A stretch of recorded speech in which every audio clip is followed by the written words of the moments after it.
हवेली का हाल तो बड़ा बुरा है। देख के लगता है कि यहाँ पे सालों से कोई नहीं आया होगा। हाँ सर, वहाँ हवेली का गेट भी टूटा हुआ था। और ये देखिए, ये ताला, इस पे भी जंग लगी हुई है। सर कोई बेवकूफ ही होगा जो इतनी करोड़ों की प्रॉपर्टी को सड़ने के लिए छोड़ रखा है, वरना रेंट पे दे देता, बेच देता, इसको होटल बना देता। क्या कर रहे हो?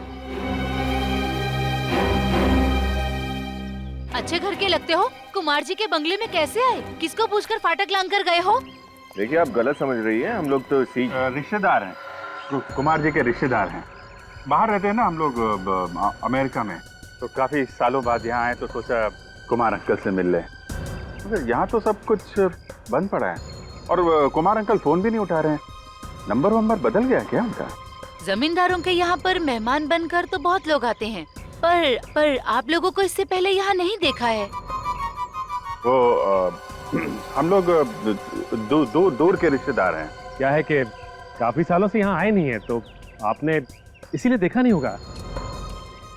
आप पड़ोस में रहती हैं क्या? जी हाँ, मैं यहीं पे रहती हूँ। कुमार जी से तो घर जैसा नाता है। ये हवेली गुंडों का अड्डा ना बन जाए, इसीलिए नजर रखती हूँ। गुंडों का अड्डा? क्यों, कुमार अंकल के यहाँ कोई नहीं रहता क्या? यहाँ पे सब उल्टा पुल्टा हो गया है। अब कुमार जी का परिवार यहाँ पे नहीं रहता है, मुंबई में रहता है। कब से? 2005 से। क्यों है ऐसा क्या हो गया? कुमार अंकल हवेली छोड़ के मुंबई चले गए? उनका वो बड़ा बेटा है ना, विक्रम। विक्रम ने क्या किया? वो घर संपत्ति के झगड़े में किसी रिश्तेदार को उसने चाकू मार दिया था। ये विक्रम भी ना, बेचारे कुमार अंकल कितना परेशान हुए होंगे।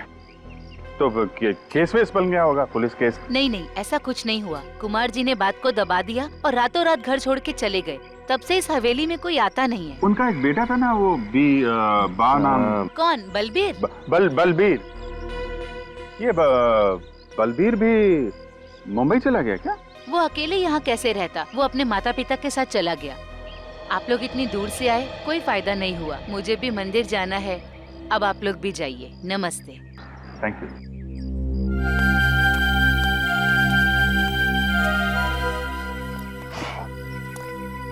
चलो, कम से कम ये तो पता चल गया कि मरते वक्त जिस आदमी ने चिट्ठी लिखी थी उसका नाम बलबीर था।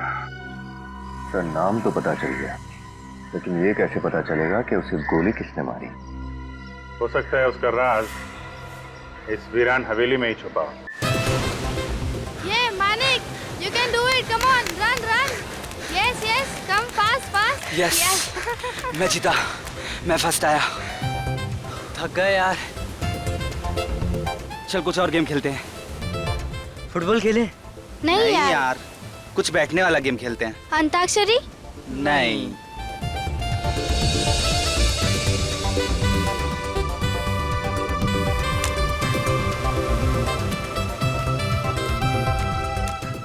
क्या है ये? क्या है? ट्रूथ एंड डेयर खेलेंगे। अच्छा। अच्छा आइडिया है। हाँ। Let's play. Ready guys? Ready.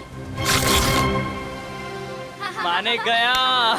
बोल मानिक, ट्रूथ या डेयर? डेयर। बोल क्या करना है? पक्का पलटेगा तो नहीं? नहीं पलटूंगा यार, बोल। जाके हम सब के लिए नारियल पानी लेके आ, वो भी अपने पैसों से। गया आज ये। देख लूंगा यार, तेरी बारी आने दे। 5 स्टार होटल में पार्टी लूंगा। जा। रोहन, बोल ठाकुर, सच बोलेगा या करतब दिखाएगा? सच बोलूं और तेरे सामने? हम तो करतब दिखाएंगे। चल ठीक है, फिर जा उस समंदर में जाके डुबकी मार, वो भी 5 मिनट तक। ठीक है मी, तुझे पता है ना कि मैं तैर नहीं पाता हूँ। तो मैंने कब बोला तुझे तैरने को? मैं तो बोल रहा हूँ जाके डुबकी लगा। 5 मिनट कैसे रह पाएगा वो? Be fair. चल ठीक है, तेरे लिए 2 मिनट, इतना तो कर सकता है ना डरपोक? देख अभी, मैं डरपोक नहीं हूँ। हाँ, मैं तो कहता हूँ तू जागृति की चूड़ियाँ पहन ले। देख अभी, चुप हो जा, वरना क्या करेगा? है चुप हो जा तू। क्या करेगा तू? क्या करेगा बता ना, क्या करेगा? अरे रुको। मार दूंगा तुझको, मैं बोल रहा हूँ। अरे रोहन रुक जा, उसमें कुछ है। दिखा, इसको खोल के देखते हैं।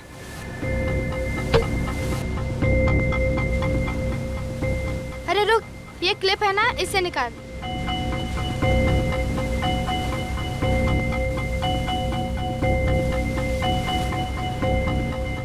Thank you.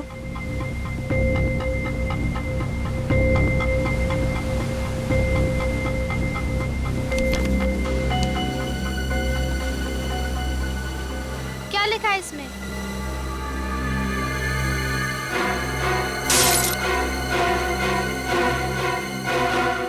मेरे भाई ने मुझे गोली मार दी है और मैं मर रहा हूं। उसे इसकी सजा मिलनी चाहिए, उसने मेरा भरोसा तोड़ा है। मैं उससे मिलने इतनी दूर अपने शहर जा।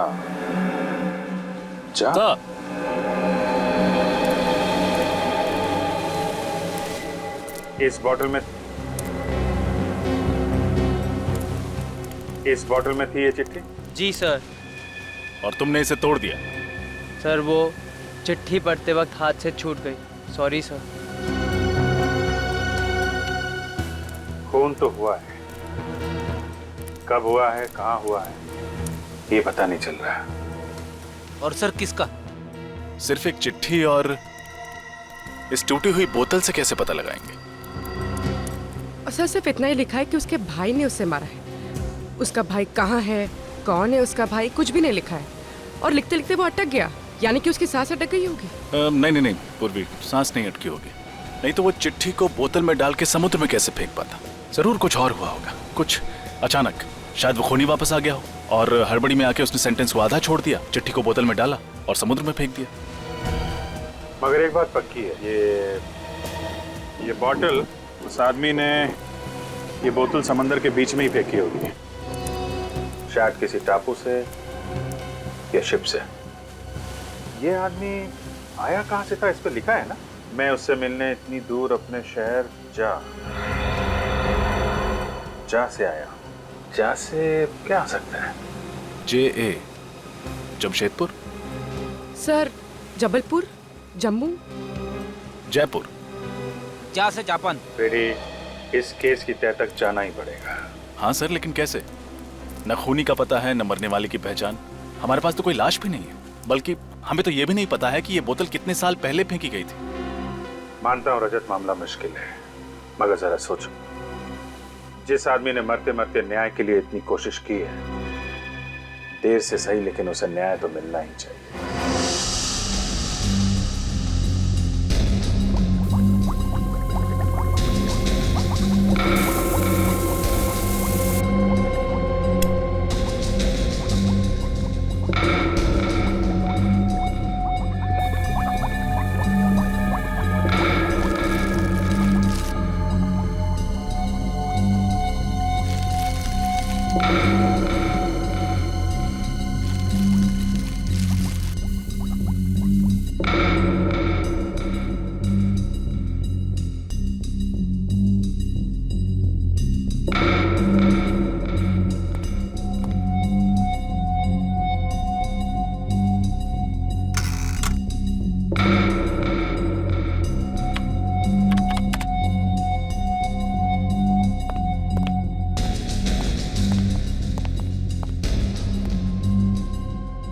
बहुत बिजी है, मुंडी ऊपर करने के लिए भी वक्त नहीं है। तो और क्या, मुझे 24 घंटे बिजी रखना तो तुम्हारा परम कर्तव्य है, और मानना पड़ेगा बॉस, तुम अपने कर्तव्य को बहुत जिम्मेदारी के साथ निभाते हो।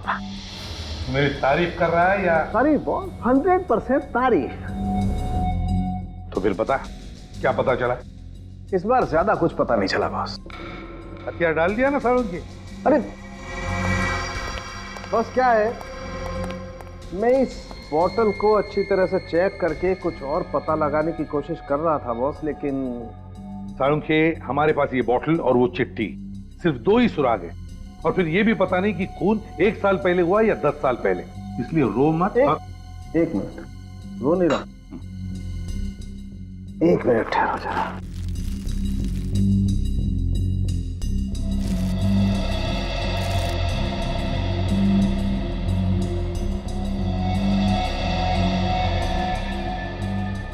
ये देखो सर, ये तो सफेद नमक की तरह लग रहा है।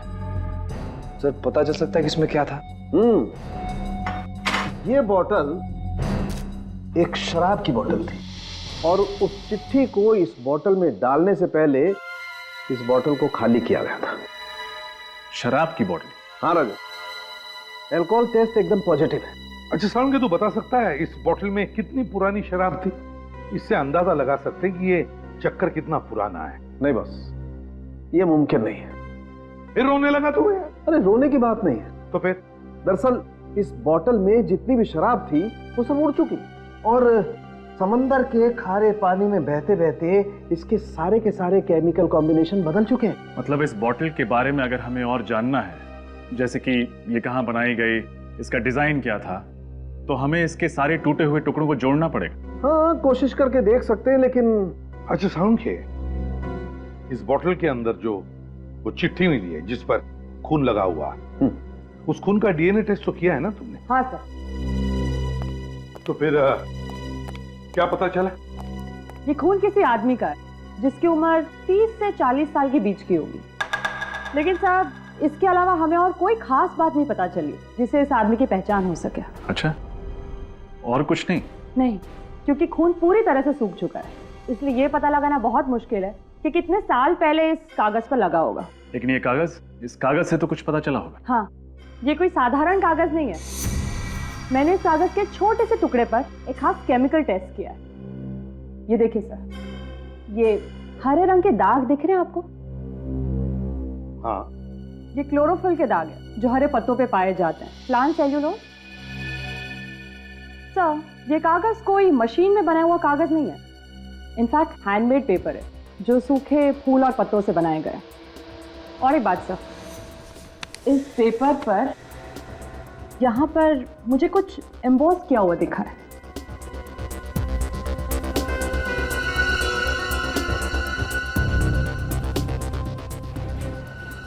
ये लोगो जरूर किसी कंपनी का लोगो है, शायद किसी शिपिंग कंपनी का। सर, ये लोगो किसी भी कंपनी ने रजिस्टर्ड नहीं कराया। सर, ये लोगो आधा है आधा नहीं। हम पेंट करके इसको पूरा करने की कोशिश भी तो कर सकते हैं। हाँ, मगर ये भी तो पता चलना चाहिए ना रजत कि आधे हिस्से में क्या होगा या क्या था। काम करते हैं, निखिल जरा आईना लेकर आओ जल्दी।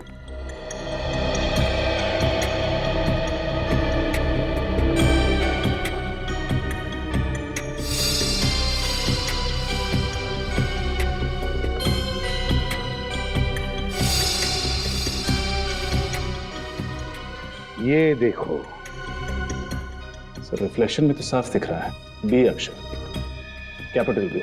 इसका मतलब है ये पेपर खास तौर पर किसी के लिए बनाया गया था। ये हैंडमेड पेपर, जिसके लिए भी ये पेपर बना है उसका नाम शायद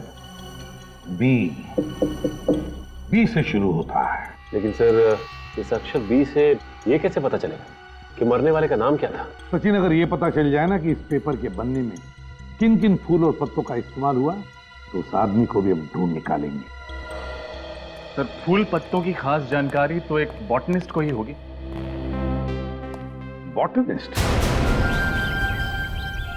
मिस्टर अभिजीत, आपकी ये फोरेंसिक रिपोर्ट 100% सही है।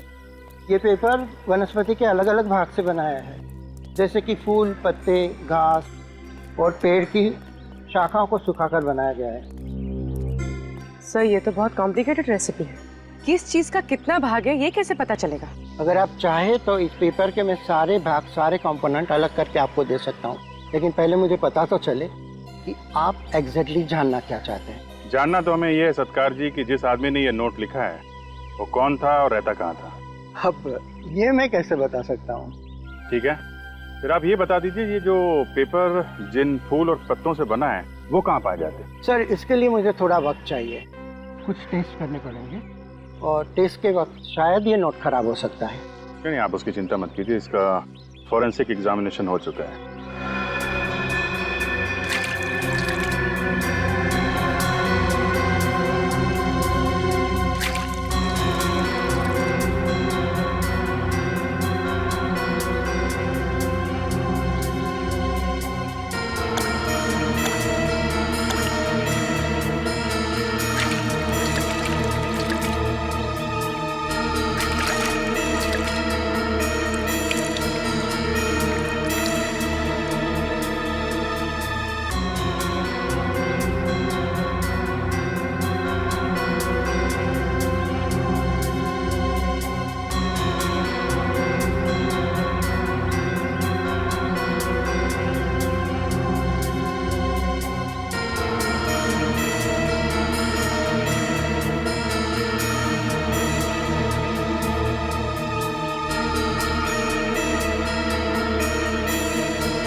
पेपर के अंदर सूखी हुई पत्ती। ऐसा ही एक स्पेसिमेन मेरे पास भी है।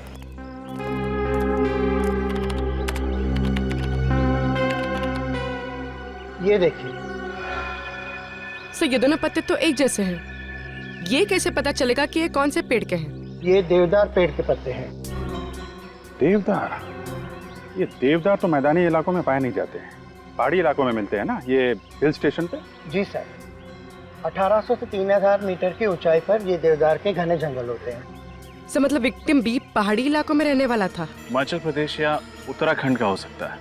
विक्टिम बी ने लिखा है कि वो ऐसी जगह रहता था जिसका नाम जे से शुरू होता है। सत्कार साहब, आपका लैपटॉप यूज कर सकते हैं? जी बिल्कुल। अब देखो, सर्च करो, कोई जगह ऐसी है कि जो जे से शुरू होती है?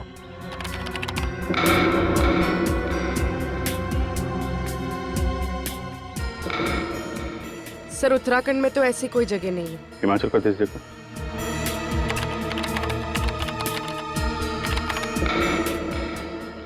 सर ये देखिए जंतवाड़ी, और ऐसी कोई जगह नहीं है जो जे से शुरू होती है। गुड, चलो कम से कम ये तो पता चल गया कि विक्टिम बी हिमाचल प्रदेश का है, शायद जंतवाड़ी का। किसका खून हुआ साहब जी? कोई हमारी जंतवाड़ी का था क्या? हाँ, हमें शक है कि वो आदमी जंतवाड़ी का ही रहने वाला था। तो साहब इतने सालों में हमारे कस्बे में तो ऐसा कुछ हुआ नहीं सर कभी। शायद वो आदमी पहले यहाँ पे रहता था, बाद में किसी और शहर में बस गया हो। अच्छा साहब, अब हम आपकी मदद कैसे करें ये बताइए।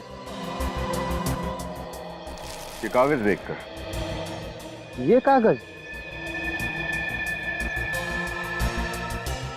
अब इसे देख के हम आपको क्या बताएं साहब। देखो, हमें ये पता करना है कि जंतवाड़ी में ऐसी कोई मिल है क्या जहाँ पे ऐसे हैंडमेड पेपर्स बनाए जाते हैं? नहीं साहब, ऐसा तो कोई मिल नहीं है इधर। अच्छा, ये फूल और देवदार के पत्तों को सुखा के कागज बनाया जाता था ना, वो यहाँ पे कहीं बनता है क्या? कोई ऐसा आदमी हो जो बनाता हो? अब भी नहीं है, मगर पहले था। पहले था? हाँ साहब जी, कुछ साल पहले देवदार के पेड़ों को काटने पर पाबंदी लगाई गई थी, मगर उससे पहले देवदार के पत्तों से ऐसे कागज एक वर्कशॉप में बनते थे। कौन चलाता था ये वर्कशॉप? मुंगेरी लाल, माल रोड से नीचे जाके बाईं ओर। पर अब वो उस जगह पर एक प्रिंटिंग प्रेस चलाता है। मुंगेरी लाल? आप ये पेपर देखिए, ये आपके हैंडीक्राफ्ट वर्कशॉप में बनाया गया? हाँ, ये कागज मैंने बनाया था। मेरा मतलब पूरा राइटिंग पैड मैंने बनाया था। किसके लिए बनाया था ये? इस जमींदार साहब के लिए, कुमार जी, उनका ही ऑर्डर था। उन्होंने खासतौर से कहा था कि उनके परिवार के हर सदस्य के नाम पे लेटर पैड बनाया जाए और सबके नाम की पहला अक्षर लेटर पैड पे छापा जाए। अच्छा, उनके परिवार में किसका नाम है जो बी से शुरू होता है? नहीं साहब, नहीं जानता। हवेली कहाँ है उनकी? साहब, आप माल रोड से आए ना, पीछे जो टेकरी है ना, उसी पर हवेली है। Thank you.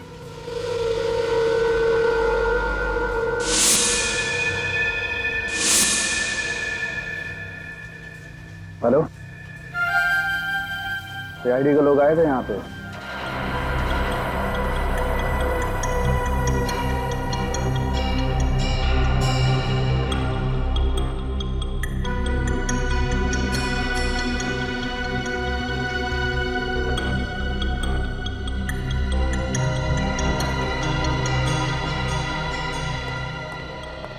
रजा, बॉटल बन गई? यस सर, हो गया। Wonderful, very good. सर, ये बॉटल की एक तरफ किसी कंपनी का लोगो छपा हुआ है। हाँ, ठीक है। और बॉटल की दूसरी तरफ 50 एम्बॉस्ड है।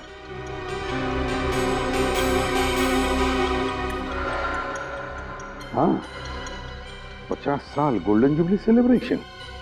तो हो सकता है स्पेशल एडिशन के लिए कोई खास बॉटल बनाई हो। हाँ, हो सकता है। एक काम करो, इंटरनेट से पता लगाओ ये लोगो किस शराब बनाने वाली कंपनी का है।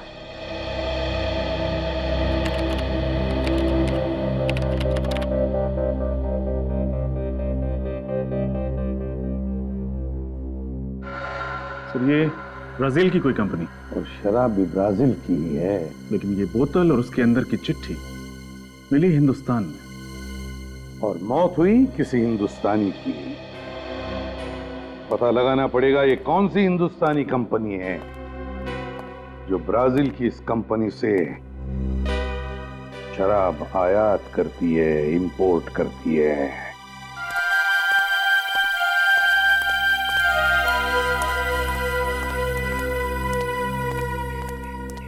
हवेली का हाल तो बड़ा बुरा है। देख के लगता है कि यहाँ पे सालों से कोई नहीं आया होगा। हाँ सर, वहाँ हवेली का गेट भी टूटा हुआ था। और ये देखिए, ये ताला, इस पे भी जंग लगी हुई है। सर कोई बेवकूफ ही होगा जो इतनी करोड़ों की प्रॉपर्टी को सड़ने के लिए छोड़ रखा है, वरना रेंट पे दे देता, बेच देता, इसको होटल बना देता। क्या कर रहे हो? अच्छे घर के लगते हो। कुमार जी के बंगले में कैसे आए? किसको पूछकर फाटक लांग कर गए हो? देखिए आप गलत समझ रही है, हम लोग तो रिश्तेदार हैं, कुमार जी के रिश्तेदार हैं। बाहर रहते हैं ना हम लोग अमेरिका में, तो काफी सालों बाद यहाँ आए तो सोचा कुमार अंकल से मिल ले। मगर यहाँ तो सब कुछ बंद पड़ा है और कुमार अंकल फोन भी नहीं उठा रहे हैं। नंबर वंबर बदल गया क्या उनका? जमींदारों के यहाँ पर मेहमान बनकर तो बहुत लोग आते हैं, पर आप लोगों को इससे पहले यहाँ नहीं देखा है।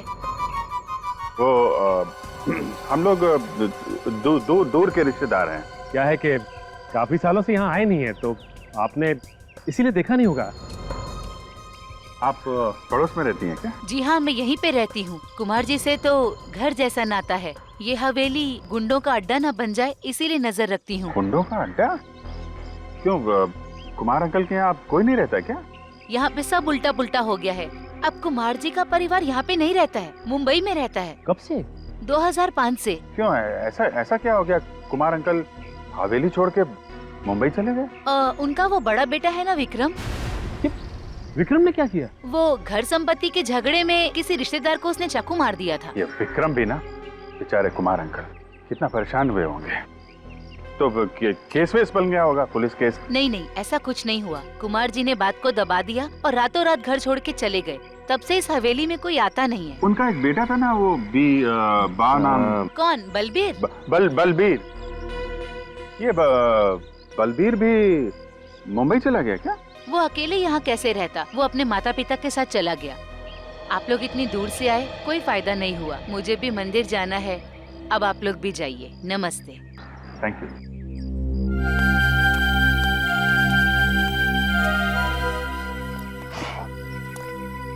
चलो, कम से कम ये तो पता चल गया कि मरते वक्त जिस आदमी ने चिट्ठी लिखी थी उसका नाम बलबीर था। सर नाम तो पता चल गया, लेकिन ये कैसे पता चलेगा कि उसे गोली किसने मारी? हो सकता है उसका राज इस वीरान हवेली में ही छुपा हो।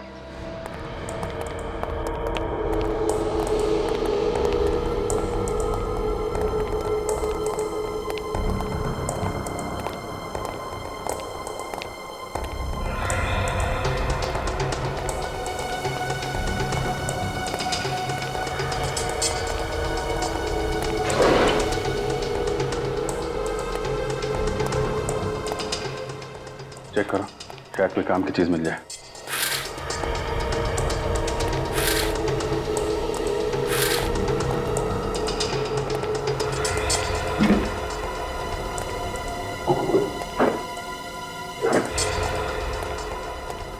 कुछ नहीं मिला सर। साहब। हाँ सचिन।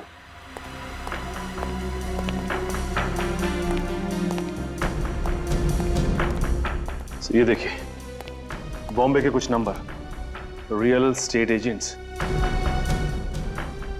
रातों रात हवेली छोड़ के भागे हैं तो मुंबई में घर तो चाहिए होगा ना? हाँ सर, तो ये लोग काफी अमीर लोग हैं। मतलब किराए के घर में तो नहीं रह रहे होंगे, कहीं ना कहीं फ्लैट खरीदा होगा या बंगलो खरीदा होगा। ये फ्लैट खरीदा या बंगलो, ये तो स्टेट एजेंट्स ही बताएंगे। मैंने ये जो बाहर औरत मिली थी ना, रजनी, उससे इस घर में रहने वालों के स्केच बनवा लो। Yes sir. ये शराब इंडिया में सिर्फ 3 कंपनियां इंपोर्ट करती हैं और उनमें सबसे बड़ा इंपोर्टर मैं हूं। और इस पे जो 50 का मार्क क्या है? ब्राजील की कंपनी ने जब 50 साल पूरे किए तो उन्होंने एक स्पेशल कंसाइनमेंट तैयार की थी, limited edition. Limited edition? Yes sir, special edition. तो ये लिमिटेड एडिशन की शराब को इंपोर्ट करने का कॉन्ट्रैक्ट भी इन तीनों इंपोर्टर्स को मिला था? नो सर, सिर्फ मेरी कंपनी को ही मिला था। अक्टूबर 2007 का ये स्पेशल बैच था। अक्टूबर 2007 का लिमिटेड एडिशन। मुझे लगता है कि इस बलवीर का मर्डर उसी समय हुआ होगा। मिस्टर उत्तम, हमें लगता है कि बलवीर का खून किसी शिप में हुआ था। क्योंकि आप ये शराब इंपोर्ट करते हैं तो आप इसे सप्लाई भी करते ही होंगे। 2007 का रिकॉर्ड चेक करके बता सकते हैं कि आपने 2007 में ये शराब किस किस को सप्लाई किया था? हाँ सर, मैं अभी बताता हूँ। प्लीज।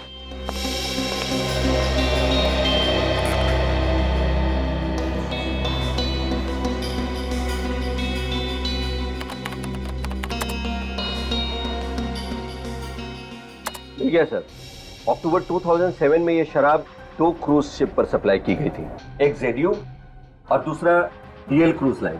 जेडियो पर ये कंसाइनमेंट समय पर नहीं पहुंचे सर, इसलिए कंसाइनमेंट लिए बगैर ही उससे रवाना हो गई। दूसरी शिप अक्टूबर 2007 में ये शराब डीएल क्रूज लाइन पर 60 बॉटल का कंसाइनमेंट गया था।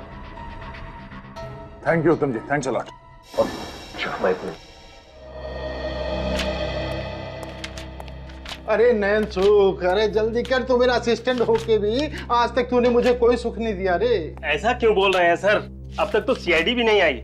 मेरे तो हाथ पांव ढीले पड़ रहे हैं सर, कहीं आपके साथ साथ मुझे भी ना अंदर कर दे। मुंह बंद रख और ढूंढ जल्दी। प्रताप जी सर। सीआईडी सर, मैंने तो सिर्फ उनको मकान दिलाया था, बाकी मैं कुछ नहीं जानता सर। नहीं, घबराने की कोई बात नहीं है। अगर आप कुमार परिवार के बारे में कुछ भी खास जानते हैं तो बताइए। हाँ सर, है ना खास बात। इस पार्टी के अलावा आज तक किसी ने भी फुल पेमेंट देके प्रॉपर्टी नहीं खरीदी। पूरा पेमेंट कैश में? हाँ मैडम, बहुत अमीर आदमी थे पर पैसों के लिए झगड़ते थे। कोई भी साथ रहना नहीं चाहता था। मुझसे कहा कि 3 मकान ले लें, वो भी कैश पेमेंट, ब्लैक मनी। सोचिए उनके पास व्हाइट मनी कितनी होगी। 3 घरों का सौदा किया आपने, वो भी ब्लैक मनी। सॉरी सर, लेकिन मैं क्या करता, कुछ पार्टियां होती हैं ऐसी हैं सर। ये कितने साल पुरानी बात है? ये जून 2005 की मैडम। जून 2005 यानी 7 साल पुरानी। हाँ मैडम। फिर भी ऐसे स्पेशल क्लाइंट्स का चेहरा तो आपको याद होगा ही। हाँ मैडम, याद है ना सर। ये फाइल मिल गई। ये देखिए, ये उनके पासपोर्ट साइज फोटो भी हैं और उनके सिग्नेचर हैं इस पेपर पर। इसका मतलब हम लोग सही राह पर हैं। अच्छा, आपने कहा था कि 3 घरों का सौदा हुआ था, राइट? हाँ सर। एक तो उनके पिताजी ने लिया था, मिस्टर कुमार, और दूसरा उनके बड़े बेटे मिस्टर विक्रम, और तीसरा उनका मझला बेटा अभिमन्यु ने लिया था। और उनका सबसे छोटा बेटा बलबीर, उसने कोई घर नहीं खरीदा? हाँ सर, उसके पास पैसे नहीं थे, इसलिए वो घर नहीं लिया। वो अपने पिताजी के साथ ही रहता था। Thank you. सब बलबीर के पास उतने पैसे नहीं थे कि वो घर खरीद सके या कोई घर किराए पे ले। फिर उसे मारकर उसके बड़े भाइयों को क्या फायदा होता? इसका जवाब तो वो 2 भाई लोग ही दे सकते हैं पूर्वी। पर सर, उससे पूछेंगे कैसे? 7 साल हो चुके इस बात को, पता नहीं वह कहाँ होंगे। उन्होंने मुंबई महानगरी में घर खरीदे थे, और एक बार जो मुंबई में बस गया वो जल्दी कहीं और नहीं बस सकता। इस एड्रेस पर चल के देखते हैं, शायद वो आज भी इसी शहर में हो। डीएल क्रूज लाइनर हमारी ही कंपनी की क्रूज लाइनर थी। हाँ सर। शिप पुरानी हो गई थी, इसलिए 2009 में उसे शिप ब्रेकिंग के लिए शिपयार्ड में भेज दिया गया। और आप जिस सफर के बारे में जानना चाहते हैं वो 3 अक्टूबर 2007 में हुआ था। सर, मेरा यकीन मानिए उस शिप पर कोई मर्डर नहीं हुआ था। आप हमारा यकीन कीजिए कि उस शिप में एक आदमी का मर्डर हुआ था। सर, मैं यहाँ 9 साल से काम कर रहा हूँ और मेरे जहाज पर कोई मर्डर हो और मुझे पता ना हो, ऐसा तो हो नहीं सकता। 3 अक्टूबर 2007 उस जहाज में जितने भी लोग थे स्टाफ में, उनका नाम तो याद होगा ना आपको? बुलाइए उन्हें जल्दी। जी सर। सुरेश, तुम और राहुल मेरे कैबिन में आओ। पैसेंजर लिस्ट चाहिए हमें। जी सर।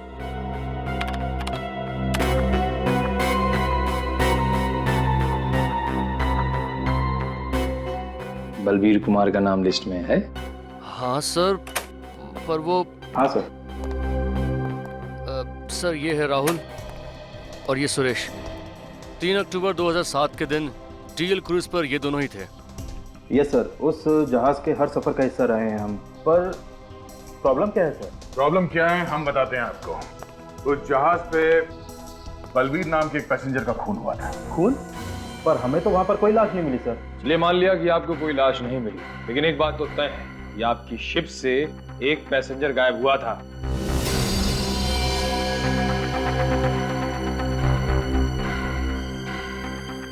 हाँ सर, एक पैसेंजर गायब तो हुआ था। तो तुम लोगों ने उसे ढूंढने की कोशिश नहीं की? हाँ? सर पूरा शिप छान मारा पर वो पैसेंजर हमें नहीं मिला। हमें लगा कि वो शायद गलती से समुद्र में गिर गया हो, और उसके फैमिली वालों ने भी उसके बारे में कोई इंक्वायरी नहीं की। तो पैसेंजर लिस्ट चेक करो। बलवीर का भाई या उसका कोई रिश्तेदार साथ में था क्या?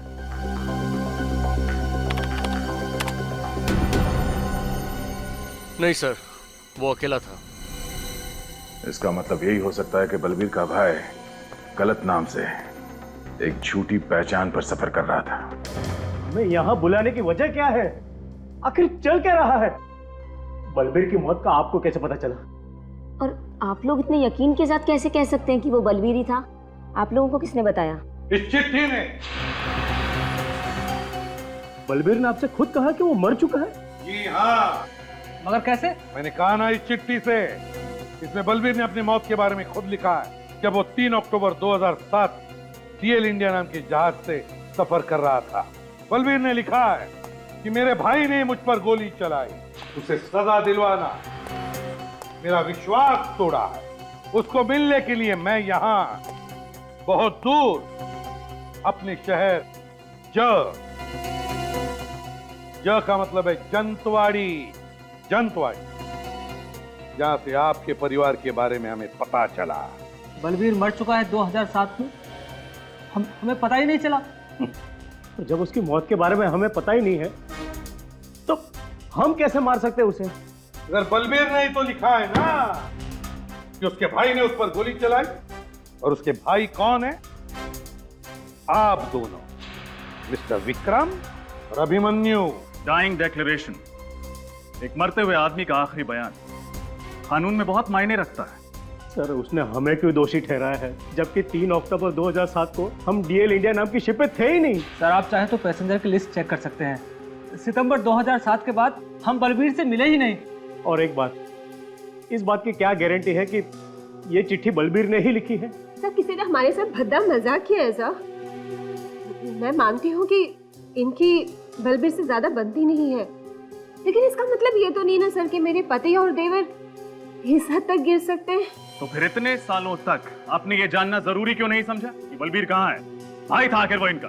सर हमारा बलबीर से पैसों और जंतवाड़े की हवेली को लेकर प्रॉब्लम चल रहा था, और इसी बात को लेकर वो हमसे नाराज था, और हमारे माँ बाप के देहांत के बाद तो हमसे कोई नाता रखना ही नहीं चाहता था। एक बात आप सब लोग ध्यान में रखना, जब तक हमारी तहकीकात पूरी नहीं होती, आप में से कोई भी ये शहर छोड़कर नहीं जाएगा, समझे? जा सकते हैं आप लोग।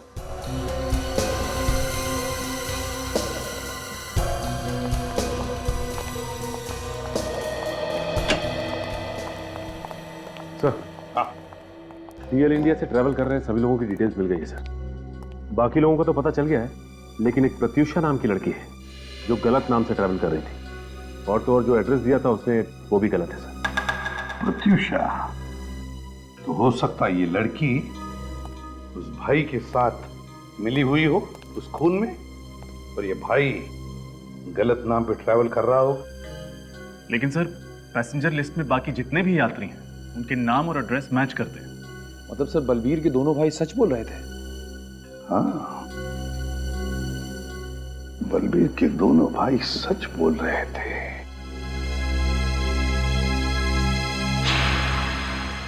अच्छा, क्या हुआ सर?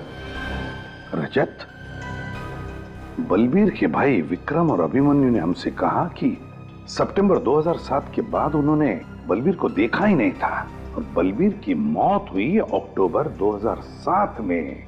तो इसका मतलब है उस एक महीने में, मतलब सितंबर और अक्टूबर के बीच बलबीर जंतवाड़ी में ही था, जंतवाड़ी में। सर लेकिन जंतवाड़ी के उस हवेली पर जो औरत थी उसका कहना था कि बलबीर वहां कभी आया ही नहीं, तो क्या वो औरत झूठ बोल रही है? हो सकता है बलबीर उस जंतवाड़ी की हवेली में रुका ही ना हो, जंतवाड़ी में ही किसी और जगह पे ठहरा। लेकिन सर वो ऐसा क्यों करेगा? क्योंकि बलबीर जंतवाड़ी की वो हवेली अपने नाम पर करना चाहता था और ये बात वो अपने भाइयों से छुपाना चाहता था। मगर सर ये बलबीर जंतवाड़ी में रुका कहाँ होगा?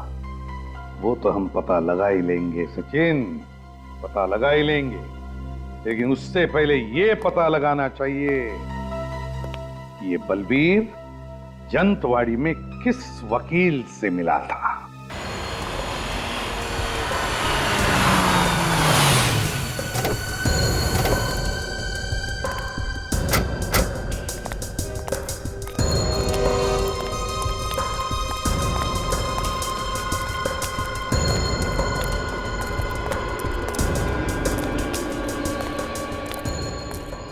अरे अरे अरे, कहाँ जा रहे हैं साहब आप लोग?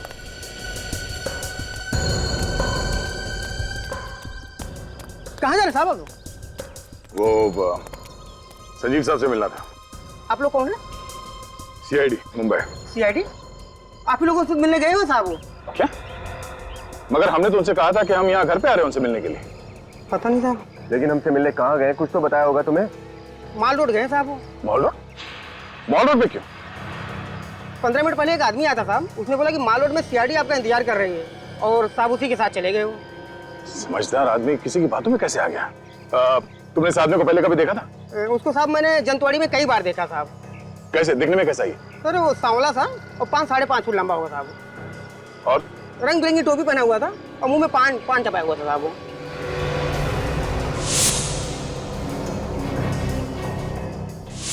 सर हम इस आदमी से पहले मिल चुके हैं, कहीं ये वही तो? कैसे गए वो लोग? वो जो आदमी आया हुआ था साहब उसी की गाड़ी से गए। कौन सी गाड़ी, किस रंग की गाड़ी? सफेद रंग की वैन थी साहब। संजीव की जान को खतरा है। चलो, रंग बिरंगी टोपी पहने हुआ था, वो जो शिमला में पहनते ना, वो सफेद वैन देखी नहीं?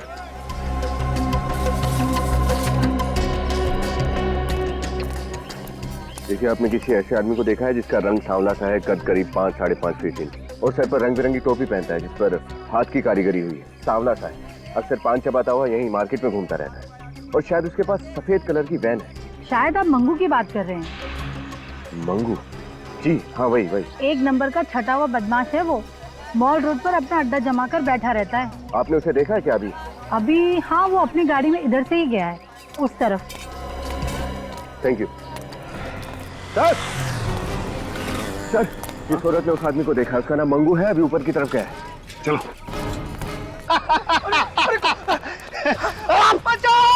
बचाओ! हेल्प! अब तू रोएगा और मैं हंसूंगा। चल! अरे छोड़ दो मुझे!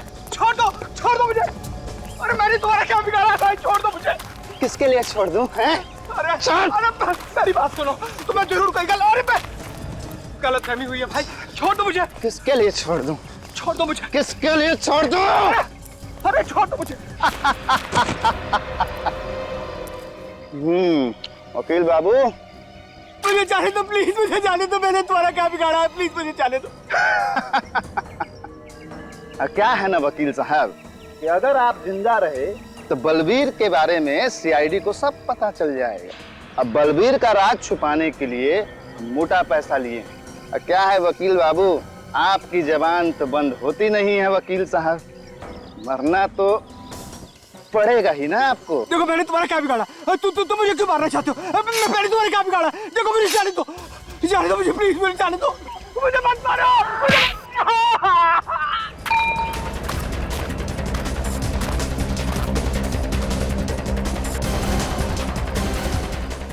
आजा। बहुत जासूसी कर ली मंगू, तेरी जगह यहाँ इस जन्नत में नहीं है, समझा? तेरी जगह कहीं और है।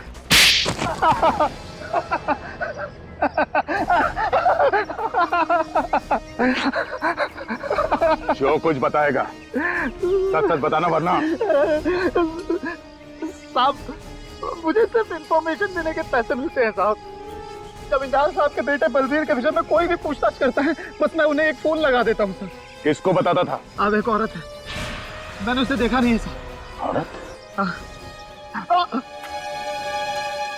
तो संजीव जी सर, आपके मुताबिक बलबीर का झगड़ा उनके भाइयों से था? हाँ सर। खानदानी हवेली को लेकर भाइयों में खूब झगड़ा हो रहा था सर। तो बलबीर आपके पास यहाँ आया क्यों? बलबीर के माता पिता के गुजर जाने के बाद वो अपने भाइयों से छुपकर मुंबई से भाग निकला, खानदानी हवेली पर अपना अधिकार जमाने के लिए। उसे यकीन था सर कि उसके भाई आसानी से मानेंगे नहीं और उसके पेपर को कोर्ट में चैलेंज करेंगे। मगर ये औरत कौन है, बलबीर ने कभी बताया? नहीं सर। सर ये बलबीर अचानक यहाँ से भागकर मुंबई क्यों चला गया? हाँ, वो हवेली लेने आया था तो फिर यहाँ से भागा क्यों? पर हाँ सर, उस दिन जाने से पहले। सॉरी, मुझे आने में थोड़ी देर हो गई। कितनी देर लगा दी? मालूम है कोर्ट पहुंचना बहुत जरूरी है। अभी से कोई जरूरत नहीं है एडवोकेट साहब। क्यों? हवेली नहीं चाहिए क्या? नहीं, हवेली तो मुझे चाहिए और हवेली मुझे ही मिलने वाली है। मुझे ही मिलेगी? हाँ, पता नहीं कैसे मेरे भाइयों को पता चल गया कि मैं जंतवाड़ी आया हूँ। आज सुबह ही भैया के घर से फोन आया था, मुझे मुंबई वापस बुलाया और कहा कि हवेली मुझे दे दी जाएगी, उन्हें कुछ नहीं चाहिए। बलबीर ने कहा कि भैया के घर से फोन था। जी। किसने फोन किया बताया? नहीं सर, नाम तो नहीं बताया। ये केस तो फिर से उलझ गया सर। किसका फोन आया था ये तो हमें पता ही नहीं, पर बलबीर यहाँ से सीधा जहाज पर गया, लेकिन उसका भाई तो कभी जहाज पर गया ही नहीं। बलबीर ने चिट्ठी में यही लिखा था कि उसके भाई ने उस पर गोली चलाई। ये कैसे हो सकता है? सर उस जहाज पर वो लेडी पैसेंजर भी जो नकली नाम लेकर घूम रही थी और उसका कैबिन ठीक बलबीर के कैबिन के सामने था। प्रत्यूषा, उसका नाम प्रत्यूषा है। हाँ सर, हो सकता है कि उसी औरत ने बलबीर को पटाकर उस जहाज पर बुलाया, लेकिन सर उस औरत को ढूंढेंगे कैसे?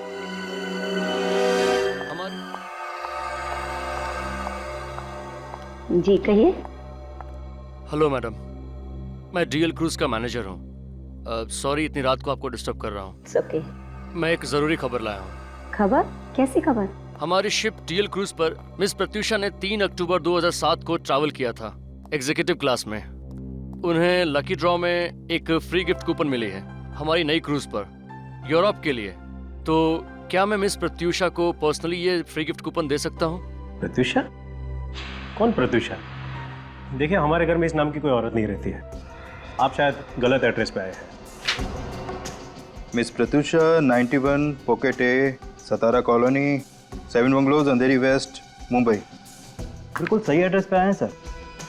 पर आपने सुना नहीं, यहाँ पर कोई प्रत्यूषा नहीं रहती है। और ये कैसी शिपिंग कंपनी है कि अपने मैनेजर को रात में किसी के घर भेजती है फ्री गिफ्ट कूपन देने के लिए? चलिए निकलिए यहाँ से। माया, देखिए, आप लोगों को कुछ गलतफहमी हो रही है। एड्रेस सही है, लेकिन 3 अक्टूबर 2007 को हमारे घर से डीएल क्रूज पे कोई गया ही नहीं था। और ये प्रत्यूषा नाम भी हम पहली बार ही सुन रहे हैं। तो क्या हम झूठ बोल रहे हैं? हम पवई से इतनी दूर आपको फ्री ट्रिप देने आए हैं। हमारे पास इंफॉर्मेशन बिल्कुल सही है, हमारे पास सारे पैसेंजर्स की लिस्ट है, ये देखिए। अरे आप लोग तो हाथ धोकर हमारे पीछे पड़ गए। हमने कहा ना इस नाम की कोई लेडी हमारे घर में नहीं है और हमें कोई गिफ्ट नहीं चाहिए। प्लीज चले जाइए यहाँ से। अब आप लोग यहाँ से जा रहे हैं या मैं पुलिस को बुलाऊं? ये पुलिस को बुलाने की धमकी किसे दे रहे हैं आप? पुलिस को तो अब हम बुलाएंगे। क्या? जालसाजी आप लोगों ने की है। झूठे नाम और दस्तावेज जमा करके आप लोगों ने कानून तोड़ा है। क्या? हमने कानून तोड़ा है? हमने झूठे दस्तावेज जमा किए थे? कैसे साबित करोगे तुम? क्या सबूत है तुम्हारे पास? फोटोग्राफ्स हैं। कौन से फोटो? वही जो शिप पर गाला नाइक पर लिए गए थे। शिप के कैप्टन ने अपने यादगार के तौर पर हर एक पैसेंजर के साथ फोटो खिंचवाई थी। अरे बंद करो ये बकवास। ना ही मैंने यहाँ का एड्रेस दिया था और ना ही शिप पर कोई ऐसे गाला नाइट हुआ था, ना ही मैंने सिरे को कोई फोटोग्राफ खींचा था। तो कहाँ से दिखाएंगे आप फोटोग्राफ्स? हाँ,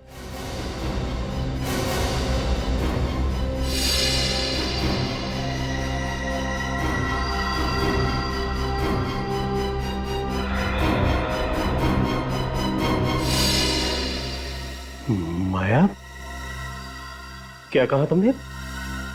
तुम्हें कैसे पता चला कि उस दिन क्रूज पर कोई गाला नाइट हुई नहीं थी और प्रत्यूषा ने कोई फोटो नहीं खिंचवाई थी? क्योंकि ये उसी शिप में थी।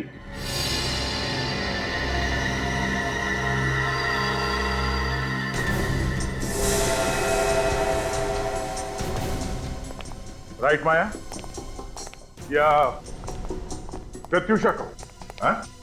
क्यों मारा बलबीर को?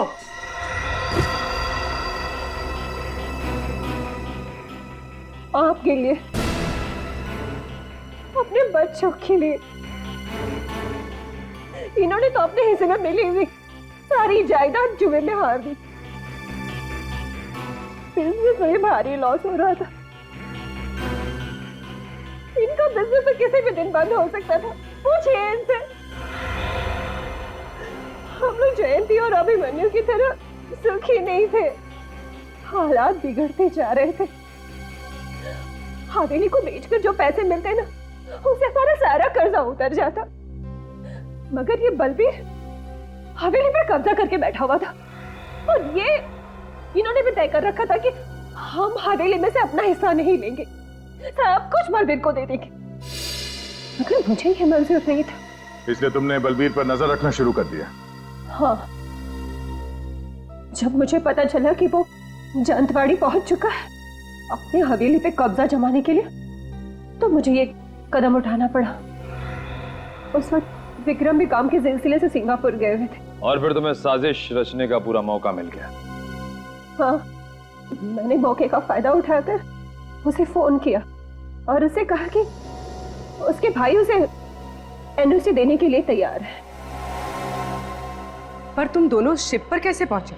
मैंने उसे कहा कि जब हमारे भी सारे गिले शिकवे खत्म हो चुके हैं, तो क्यों ना पूरा परिवार एक साथ क्रूज पर सेलिब्रेट करे। और मैंने उसे वादा भी किया कि वहां पर मैं उसे एनओसी पेपर्स दे दूंगी। भाभी, आपने तो कहा था कि सारे गिले शिकवे दूर हो गए हैं, फिर मेरे आने की खबर भैया से क्यों छुपाई गई? अरे मैं उन्हें सरप्राइज देना चाहती हूँ, जल्दी करो, वो दोनों डेक पर पहुंच चुके हैं। Come on. अच्छा, और वो एनओसी पेपर्स? वो मैंने अपने साथ ले लिया है, दोनों भाइयों के सामने दूंगी, चलेगा? हाँ, आप चलो। एक मिनट, मैं भी अपने डॉक्यूमेंट्स ले लेता हूँ।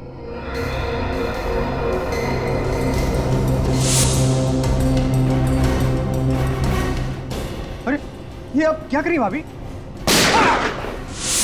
बलबीर बेवकूफ तो था नहीं,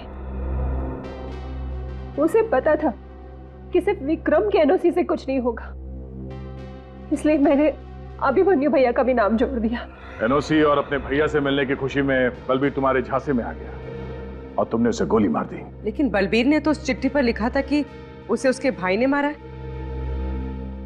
गोली चलाते वक्त मैंने उसे कहा था कि उसका भाई उससे नफरत करता है, तुम उसके रास्ते के कांटे हो, वो नहीं चाहते कि तुम जिंदा रहो। ये सोचो कि ये गोली मैं नहीं, तुम्हारा भाई चला रहा है। और ये सुन के बलबीर टूट गया, सदमा बर्दाश्त नहीं कर पाया और चिट्ठी में ये लिख दिया कि उसके भाई ने उसे गोली मारी है। बलबीर को मरे तो 5 साल हो गए, अब तक तुमने हवेली अपने नाम क्यों नहीं कराई? वो सब इनकी वजह से। कितनी बार कहा है इनसे कि भूल जाओ बलबीर को, अगर वो हवेली में इंटरेस्टेड होता तो सबको छोड़ कर नहीं जाता, पर ये है कि नहीं, वो एक दिन जरूर वापस आ जाएगा, जरूर वापस आ जाएगा। पर विक्रम को मालूम नहीं था कि बलबीर कभी वापस आने वाला नहीं था, क्योंकि तुमने उसे मार दिया। भाभी मां समान होती है और तुमने उस रिश्ते को बदनाम किया है और इस घर को भी तोड़ दिया। You are under arrest Mrs Maya.